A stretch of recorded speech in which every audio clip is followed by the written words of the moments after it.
what I was asked trying to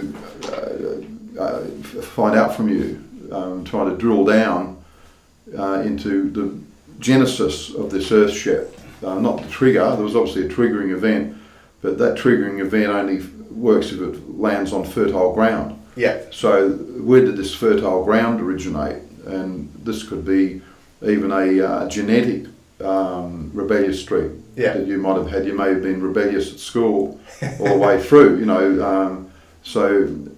And I would say rebellious. Yeah. You already raised Kerouac earlier as a rebel, but I would say that the act of building an Earthship-like structure in the backyard of a suburban block in an Australian suburb is a rebellious act.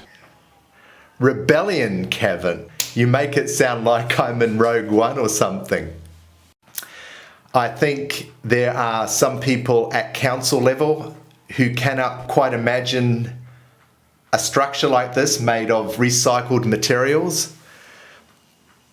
But if there is a living, breathing example like this, and it already exists, and it can be already viewed through the www, well, I guess it's like symbolic. It's part of the greater change.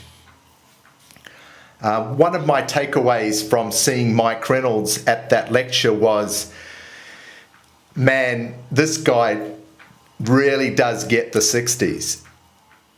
And this is part of the fertile ground, Kevin, that you talked about.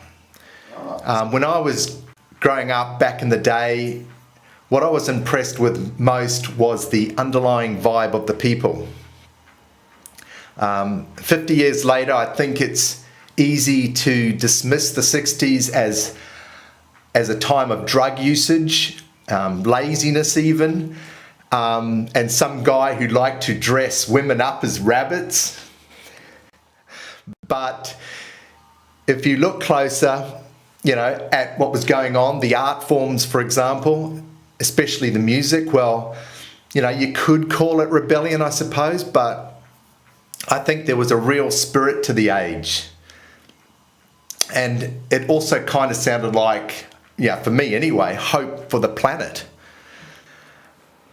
Look, I think everyone talks about technology as being the centerpiece of our next evolutionary step, but, to be honest, I think there's other murmurings, other pathways, other souls, like, the night old Johnny Lennon sat down to write Across the Universe, for example.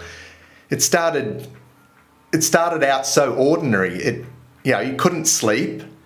And ironically, it was partly because of some crosswords he had with his then wife, Cynthia.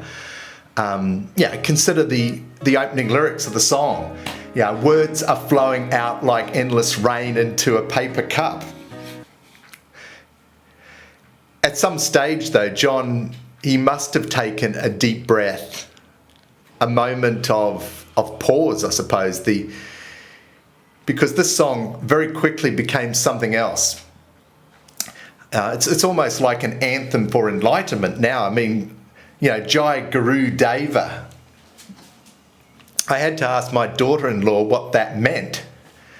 I think it's thank you, divine power.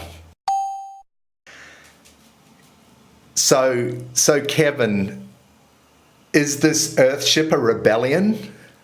Look, I don't really know, but I think I'd like to think it's something that occurred to me, while I was standing out there in Utah before, the majesty of old Mother Nature. What the old dude calls the quiet of the earth.